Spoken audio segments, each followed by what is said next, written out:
চলতি বছরের জানুয়ারি থেকে এপ্রিলের শেষ নাগাদ পর্যন্ত প্রায় 1700 বিদেশি অপরাধীকে ফ্রান্স থেকে ডিপোর্ট করা হয়েছে, এমন একটি প্রতিবেদন প্রকাশ করেছে লো ফিগারো।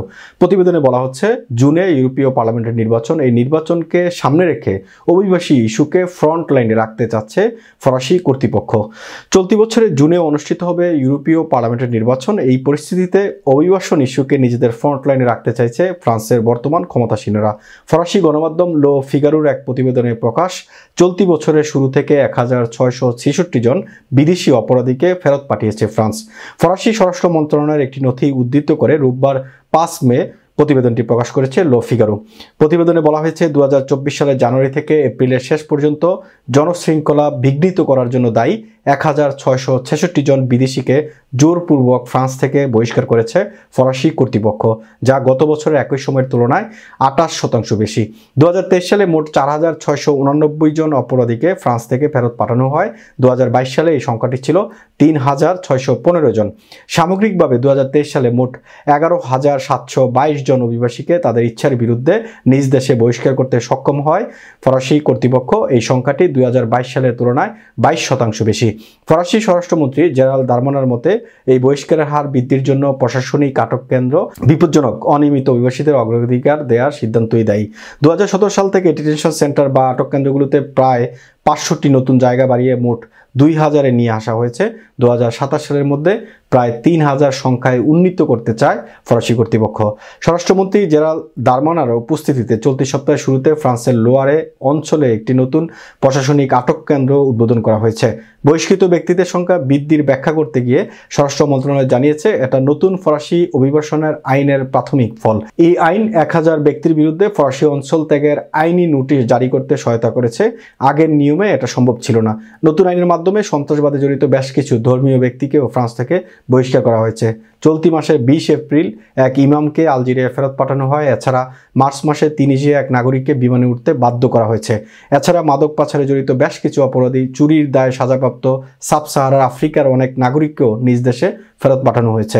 নতুন অভিবাসন আইন পাশ হওয়ার পর ফ্রান্সে বৈধভাবে বসবাসকারী কোনো অভিবাসী যে কোনো অপরাধের দায়ে 3 থেকে 5 বছরের কারাদণ্ড পেয়ে থাকলে তাকে ফরাসি ভূখণ্ড থেকে নিজ দেশে ফেরত পাঠাতে পারছে ফরাসি কর্তৃপক্ষ।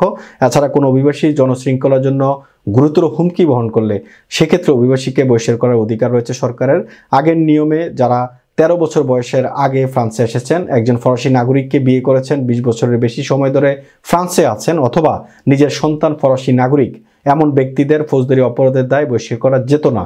নতুন আইনের ফলে উপরে উল্লেখিত ব্যক্তিরাও বিভিন্ন কারণে OQTF বা ফরাসি অঞ্চল ত্যাগ করার আইনি নোটিশ পেতে পারেন। সুতরাং বলা যায়, নতুন যে আইন, সেই আইনের ফলে এখন কিন্তু সেটা সম্ভব হয়েছে ডিপোর্ট করার, যেটা 2022-23 সালে যে সংখ্যাটা ছিল খুবই কম, 2024 সালের শুরুতে এই সংখ্যাটা কিন্তু অনেক বেশি। এবং ফ্রান্স কি করছে, জুনে ইউরোপীয় পার্লামেন্টের নির্বাচন, এই নির্বাচনকে সামনে রেখে তারা অভিবাসন ইস্যুটাকে ফ্রন্ট লাইনে রাখতে চাচ্ছে। এবং নতুন আইনের ফলে যারা ফ্রান্সের জনশৃঙ্খলার জন্য হুমকি হবেন, কিংবা যাদের বিরুদ্ধে ফৌজদারি আইন থাকবে, মামলা থাকবে, ফৌজদারি মামলা, 3 থেকে 5 বছরের কারাদণ্ডে দণ্ডিত থাকবেন, এই সমস্ত নাগরিককেও কিন্তু জোরপূর্বক নিজ দেশে ফেরত পাঠাতে পারবে।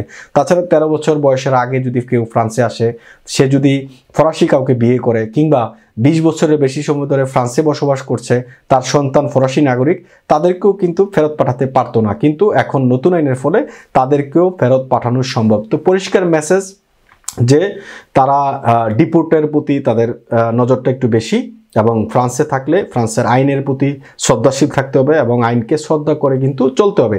ডিপোর্ট সেন্টারের যে সংখ্যা ছিল 500, সেখান থেকে 2000 করা হয়েছে এবং 2027 সালের মধ্যে এই সংখ্যাটা কিন্তু 3000-এ নিয়ে যাওয়া হবে। তো সুতরাং বোঝাই যাচ্ছে যে ফ্রান্সে অভিবাসন আইনটা কতটুকু কঠোর হচ্ছে এবং কিভাবে তারা সেটা নিয়ন্ত্রণ করতে চায়, সেটা পরিষ্কার মেসেজ। এবং আমি মনে করি যারা ফ্রান্সে থাকতে চাইবেন তাদের উচিত ফরাসি আইন, নিয়ম কানুন এবং আইনের প্রতি শ্রদ্ধাশীল হয়ে ফ্রান্সে বসবাস করা। MIB সংবাদ ও সংবাদ সংশ্লিষ্ট অনুষ্ঠান দেখতে ভিজিট করুন www.mibtelevision.tv ও facebook.com/mibtelevision.tv এবং সাবস্ক্রাইব করুন youtube.com/mibtelevision এ। MIB টেলিভিশন, সত্য খবর, সঠিক খবর।